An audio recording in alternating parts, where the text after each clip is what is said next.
નમસ્કાર મિત્રો,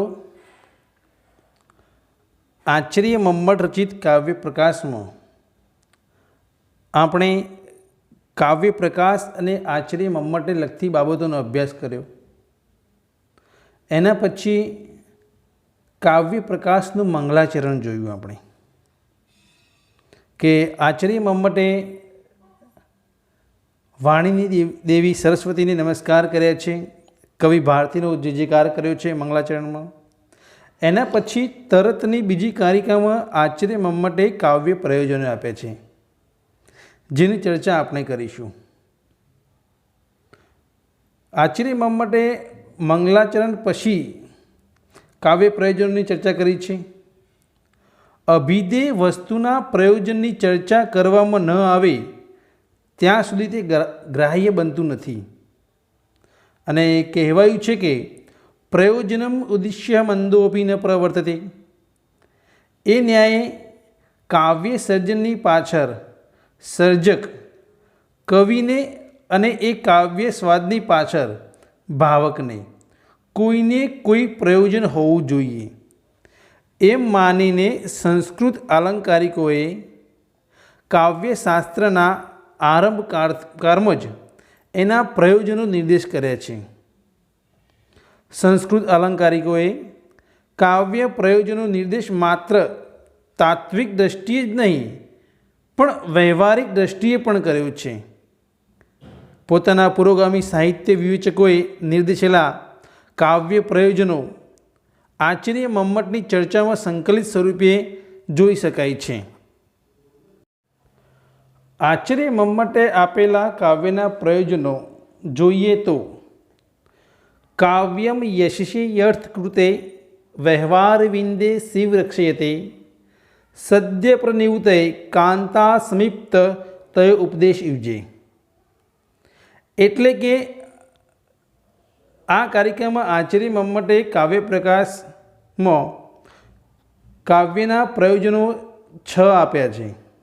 1 યશ પ્રાપ્તિ, 2 અર્થ પ્રાપ્તિ, 3 વ્યવહાર જ્ઞાન, 4 અમંગળનો નાશ, 5 સાહજિક આનંદ અનુભવ અને 6 પત્ની સમાન બોધ. આ 6 પ્રયોજનમાં 2 કવિ પક્ષે રહેલા છે, 2 ભાવક પક્ષે છે અને 2 ઉભય પક્ષે છે. કવિ પક્ષે એટલે કે 2 પ્રયોજનો કવિને લાગુ પડે છે. ભાવક પક્ષે એટલે 2 પ્રયોજનો વાચકને લાગુ પડે છે અને 2 ઉભય પક્ષે એટલે કે બંનેને, કવિ અને વાચક બંને લાગુ પડે છે. આમાં કેટલાક કાવ્યના તાત્વિક પ્રયોજનો છે, જ્યારે કેટલાક કાવ્ય સર્જન અને ભાવનના આનુષંગિક ફળરૂપે પ્રાપ્ત થતા વ્યવહારિક પ્રયોજનો છે. તો આચાર્ય મમ્મટે આપેલા આ કાવ્ય પ્રયોજનોને આપણે વિસ્તૃત રીતે એક પછી એક સમજીએ. આચાર્ય મમ્મટે સૌ પ્રથમ યશ પ્રાપ્તિ પ્રયોજન આપ્યું છે. આ પ્રયોજન કવિ પક્ષે છે. કાવ્ય રચનાને કારણે કવિને કીર્તિ પ્રાપ્ત થાય છે, તે સર્વવિદિત હકીકત છે. હજારો વર્ષ પૂર્વ થયેલા કાલિદાસ, ભાસ અને બાણ વગેરે મહાકવિઓને હજુ આજે પણ આપણે કૃતજ્ઞતાપૂર્વક યાદ કરીએ છીએ. તેમના કાવ્ય પ્રદાનને માટે જ અનેક આધુનિક કવિઓ પણ એમની કાવ્ય રચનાને કારણે દેશ વિદેશમાં પ્રસિદ્ધ થયેલા છે. કવિઓ એમના અક્ષરદેહ આ જગતમાં સદાને માટે અમર રહે છે.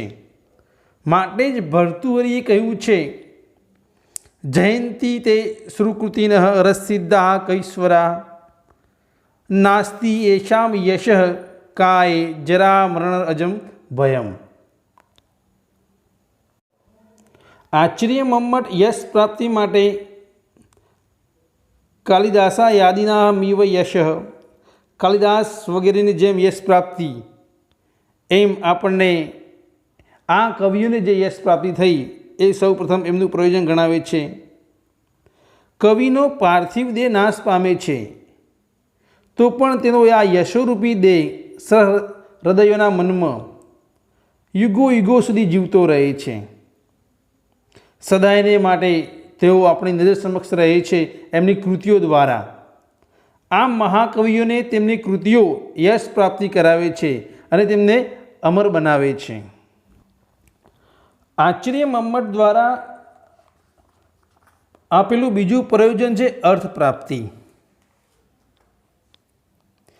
કાવ્ય સર્જનને કારણે કવિઓને ઘણું ધન મળ્યું હોવાની વાતોથી આપણો ઇતિહાસ સભર છે. પ્રાચીન ભારતમાં અનેક કવિઓને એમની કાવ્ય રચનાને કારણે રાજ્યાશ્રય પ્રાપ્ત થયો હતો. જેમાં મહાકવિ કાલિદાસ, બાણ, શ્રીહર્ષ વગેરેએ જોઈ શકાય છે. આ બધા જ કવિઓ કોઈને કોઈ રાજાના કૃપાપાત્ર બની પુષ્કળ ધન પ્રાપ્ત કરેલું. મહાકવિ બાણે હર્ષચરિતમાં પોતાની આત્મકથામાં પોતાને હર્ષ તરફથી ઘણું ધન મળ્યાનો નિર્દેશ કર્યો છે. શ્રીહર્ષ પણ નૈષધીય ચરિતમમાં કાન્ય કુબેશ્વરની કૃપાનો નિર્દેશ કર્યો છે. અને જગન્નાથ તો ગર્વપૂર્વક કહે છે, દિલ્હીશ્વરો વા જગદીશ્વરો વા મનોરથા ન પૂર્યતુ સમર્થ. એટલે કે મારા મનોરથો પૂર્ણ કરવામાં દિલ્હીનો રાજા અને ભગવાન વિષ્ણુ બંને સમર્થ છે. કાવ્ય રચના દ્વારા રાજાની કૃપા અને તે દ્વારા ધન પ્રાપ્ત કરવા માટેની કવિઓની સ્પર્ધા નિરૂપતી અનેક દંતકથાઓ પ્રાચીન ઇતિહાસમાં જોઈ શકાય છે. કવિઓ કાવ્ય દ્વારા રાજાને રીઝવીને અથવા પોતાના કાવ્યો એમના નામે રજૂ કરીને સંપત્તિ પ્રાપ્ત કરતા હોય તેવી સંભાવનાઓ પણ નકારી ન શકાય તેવી છે. આમ છતાં મમ્મટના મતે કાવ્ય સર્જનના પુરસ્કાર રૂપે પ્રાપ્ત થતી અર્થ પ્રાપ્તિ જ અહીં ઉદ્દિષ્ટ છે. આધુનિક જમાનામાં પણ કવિઓને કાવ્યના પુરસ્કાર કે કિંમતી પારિતોષિકો રૂપે દ્રવ્યની પ્રાપ્તિ થાય છે. આ કારણસર કવિઓ પોતાના લેખો ઉપરના અધિકારો માટે ઘણો જ આગ્રહ રાખતા હોય છે. નોબેલ પારિતોષિક જેવા કિંમતી ઇનામો અનેક કવિઓ શ્રમુત બનેલા છે. આ બાબત સુવિદિત છે. એટલે આ પ્રયોજન કવિ પક્ષે રહેલું છે, જે વર્તમાન સમયના કવિઓને ખૂબ જ નજીકથી લાગુ પડે છે. ત્રીજું પ્રયોજન છે વ્યવહાર જ્ઞાન, વ્યવહાર વિધેય. કાવ્યના વાંચનથી વ્યવહારુ જ્ઞાન પ્રાપ્ત થાય છે એમ આચાર્ય મમ્મટ નોંધે છે. રાજનીતિનો વ્યવહાર, રાજ્યસભામાં કેમ વર્તવું વગેરે બાબતો કાવ્યથી સમજાય છે. હિતોપદેશ અને પંચતંત્ર જેવા ગદ્યમય કાવ્યની રચના તો રાજકુમારોને રાજનીતિનું જ્ઞાન કરાવવા માટે જ થઈ હતી. આ બાબત આપણે બધા જાણીએ છીએ. સાહિત્ય જીવન ઘડતરનું એક અત્યંત અગત્યનું પરિબળ છે. સામાજિક ચેતના જાગૃત કરવામાં કાવ્ય ઘણો મોટો ભાગ ભજવે છે. શિક્ષણમાં પણ આ કારણસર જ કાવ્યને મહત્વનું સ્થાન આપવામાં આવ્યું છે. ઉચિત આચારોના જ્ઞાન માટે કાવ્યની ઉપાદેયતા તરફ નિર્દેશ કરતા બધા જ વિદ્વાનો કાવ્યના આ પ્રયોજનને સ્વીકારે છે. કોઈ પણ દેશની આઝાદી માટે પણ તે દેશના ગ્રંથોએ, લેખકોએ લખેલા પુસ્તકોએ જે પોતાનો અમૂલ્ય ફાળો આપ્યો છે તે આપણે જોઈ શકીએ છીએ. એટલે કાવ્યથી તો વ્યવહાર જ્ઞાન થાય જ છે. રામાયણ, મહાભારત જેવા ગ્રંથોમાંથી પ્રાપ્ત થતી રાજનીતિ આપણને એક ઉચ્ચ કક્ષાના મનુષ્ય બનવામાં કેટલો મહત્વનું જ્ઞાન આપી જાય છે તે આપણે જોઈ શકીએ છીએ.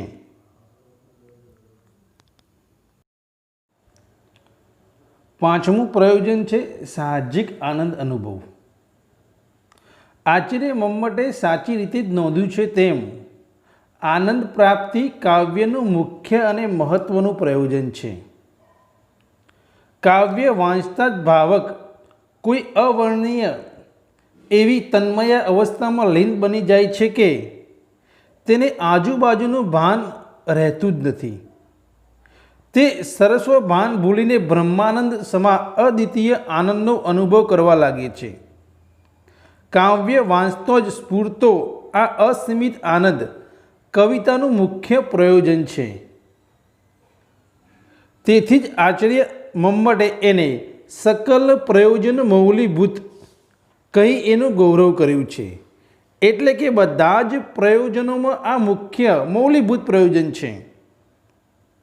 વાચકને તે રસલીન કરી દે છે, એના હૃદયને ડોલાવી શકે તે સાચી કવિતા. કાવ્ય રસને બ્રહ્માનંદ સહોદર કહી આચાર્ય મમ્મટે કાવ્ય ફલનું ભારે ગૌરવ કર્યું છે. કાવ્ય રસને અમૃત તુલ્ય અથવા ક્યારેક તો અમૃત કરતાં પણ અનેક ગણું વધારે ગણવામાં આવ્યું છે.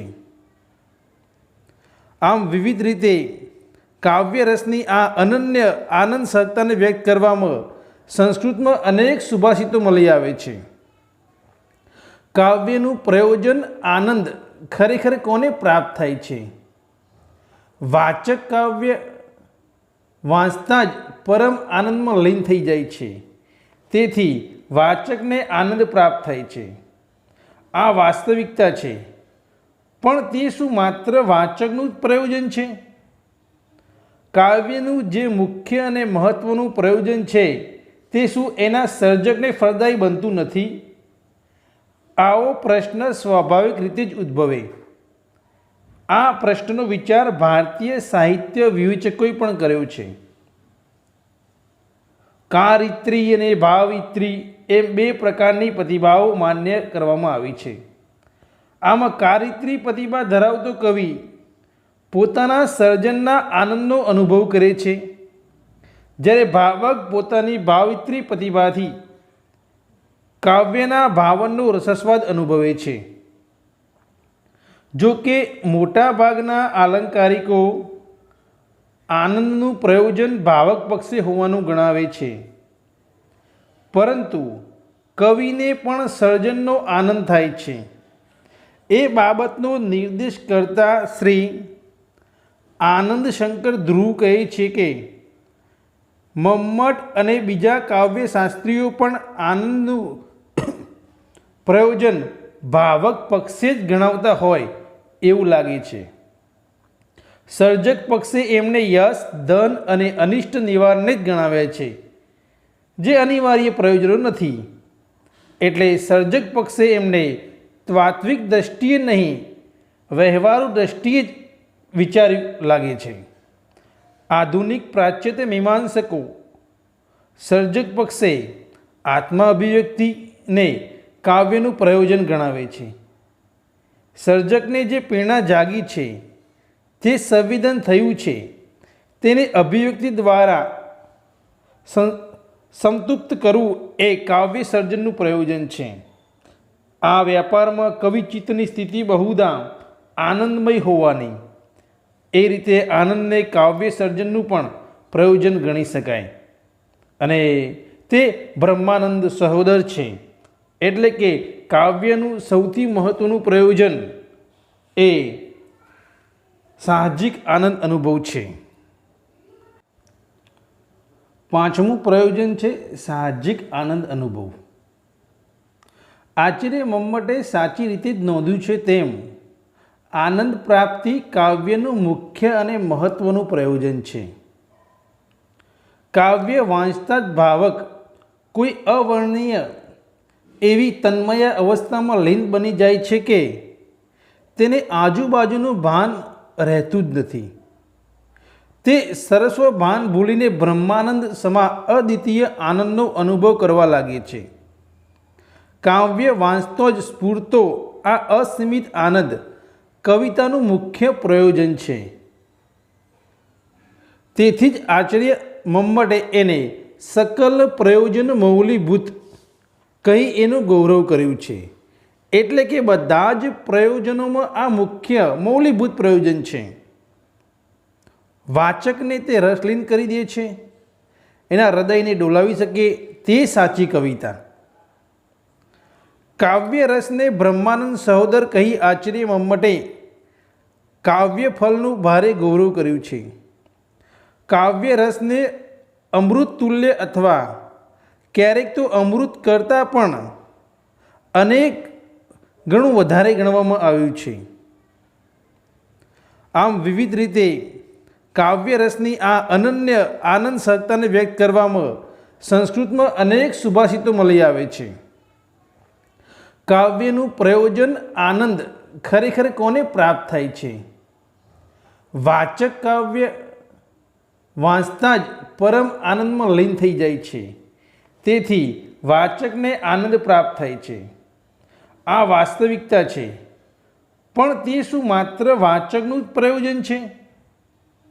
કાવ્યનું જે મુખ્ય અને મહત્ત્વનું પ્રયોજન છે તે શું એના સર્જકને ફળદાયી બનતું નથી? આવો પ્રશ્ન સ્વાભાવિક રીતે જ ઉદ્ભવે. આ પ્રશ્નનો વિચાર ભારતીય સાહિત્ય વિવેચકોએ પણ કર્યો છે. કારિત્રી અને ભાવિત્રી એમ બે પ્રકારની પ્રતિભાઓ માન્ય કરવામાં આવી છે. આમાં કારિત્રી પ્રતિભા ધરાવતો કવિ પોતાના સર્જનના આનંદનો અનુભવ કરે છે, જ્યારે ભાવક પોતાની ભાવિત્રી પ્રતિભાથી કાવ્યના ભાવનનો રસસ્વાદ અનુભવે છે. જો કે મોટા ભાગના આલંકારિકો આનંદનું પ્રયોજન ભાવક પક્ષે હોવાનું ગણાવે છે, પરંતુ કવિને પણ સર્જનનો આનંદ થાય છે એ બાબતનો નિર્દેશ કરતા શ્રી આનંદ શંકર ધ્રુવ કહે છે કે મમ્મટ અને બીજા કાવ્યશાસ્ત્રીઓ પણ આનંદનું પ્રયોજન ભાવક પક્ષે જ ગણાવતા હોય એવું લાગે છે.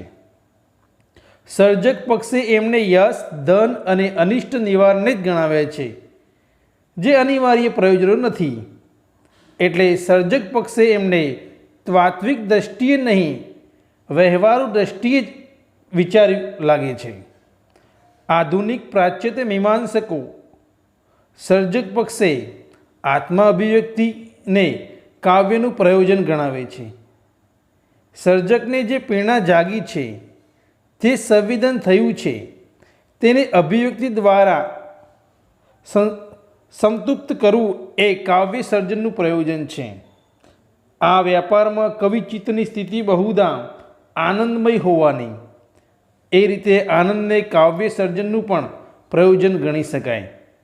અને તે બ્રહ્માનંદ સહોદર છે. એટલે કે કાવ્યનું સૌથી મહત્ત્વનું પ્રયોજન એ સાહજિક આનંદ અનુભવ છે. કાવ્ય પ્રકાશનું અંતિમ પ્રયોજન છે પત્ની સમાન બોધ. કાંતા સમીપ્ત ઉપદેશો તયોજે. કાવ્યમાંથી ઉપદેશ જે પ્રાપ્ત થાય છે તેનાથી જીવન દ્રષ્ટિ મળે છે. મમ્મટ વૃત્તિમાં ઉપદેશ આપવાની 3 પદ્ધતિઓ બતાવે છે. એક, શબ્દ પ્રદાન. અહીં માત્ર શબ્દ જ મહત્વનો હોય છે, જેમ કે વેદ વગેરે શાસ્ત્ર ગ્રંથોનું જે પ્રભુત્વ હોય છે તે. બીજો છે અર્થ પ્રદાન. અહીં અર્થનું જ પ્રાધાન્ય હોય છે, અર્થાત પુરાણની કથા કે ઇતિહાસમાં વેદની માફક માત્ર શબ્દનું પ્રાધાન્ય નથી, તેમાં શબ્દોને બદલીને પણ અર્થનું ગૌરવ જાળવીને ઉપદેશ આપી શકાય છે. રામાયણ કે ભાગવતની કથા કહેતી વખતે મૂળ શબ્દોનો જ પ્રયોગ કરવો એ જરૂરી નથી, માત્ર તેનો અર્થ સચવાય એ જરૂરી છે. એ રીતે પુરાણ અને ઇતિહાસ એ મિત્રો જેવા છે. અને ત્રીજું છે રસ પ્રદાન. અહીં ઉપદેશ ગુરુ કે મિત્રની માફક માત્ર શબ્દને કે હિતને જ અનુલક્ષીને મળતો નથી. એ ઉપદેશ નિશાર કે નીરસ હોતો નથી, પણ પ્રિયતમા પોતાની પ્રિયતમને જે મધુરતાથી, મૃદુતાથી, કે પ્રેમથી કંઈક સલાહ આપે છે એ પ્રકારની હરવાસ અને કુમાસથી કાવ્ય પણ એક રસપૂર્ણ સૃષ્ટિનું નિર્માણ કરીને વાચકના જીવનમાં કંઈક જીવન દ્રષ્ટિ અર્પે છે. તેમાં શબ્દ કે અર્થની વાતો ગૌણ હોય છે અને રસનું પ્રાધાન્ય વધારે હોય છે. અનાયાસે સ્વાભાવિક રીતે જ રામાદિવતવ્ય ન રાવણાદિવત એવું જ્ઞાન એના મનમાં ઉતરી જાય છે. આમ કાવ્યના જે 6 પ્રયોજનો રહેલા છે તેમાંના કેટલાક કવિ પક્ષે, કેટલાક વાચક પક્ષે અને કેટલાક ઉભય પક્ષે લાગુ પડે છે. જેમ કે યશ પ્રાપ્તિ અને અર્થ પ્રાપ્તિ કવિને થાય છે, વ્યવહારિક જ્ઞાન અને ઉપદેશ વાચકને મળે છે, જ્યારે શિવ રક્ષયતી અને સદ્ય પ્રનિવૃત્તિ કવિ અને વાચક બંનેમાં થાય છે.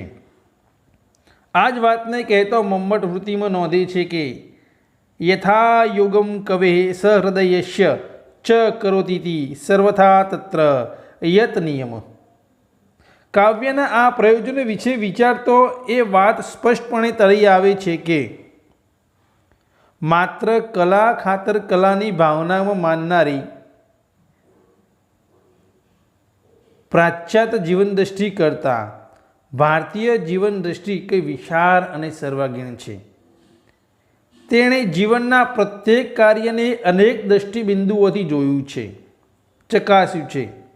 કાવ્યને પણ માત્ર આનંદની પ્રાપ્તિ ખાતર જ નહીં, પણ જીવન અને સમાજને સ્પર્શતા અનેક પ્રયોજનોથી માપ્યું છે અને માટે જ આ દિશામાં પ્રતિભાશાળી વ્યક્તિએ અવશ્ય ખેડાણ કરવું જોઈએ. આમ વિદ્યાર્થી મિત્રો, આજે આપણે આચાર્ય મમ્મટે આપેલા કાવ્યના પ્રયોજનોને વિસ્તારથી સમજ્યા. આ પ્રશ્ન આચાર્ય મમ્મટે આપેલા કાવ્યના પ્રયોજનોની ચર્ચા કરો ખૂબ જ મહત્વનો છે અને એ કાવ્ય પ્રકાશ ગ્રંથમાં જ નહીં, પણ તમે એક સાચા સહૃદયી વાચક છો કાવ્યના, એના માટે પણ તમારે સમજવું ખૂબ જરૂરી છે કે ભાઈ કાવ્યનો ઉપદેશ શું છે, કાવ્યનું પ્રયોજન શું છે.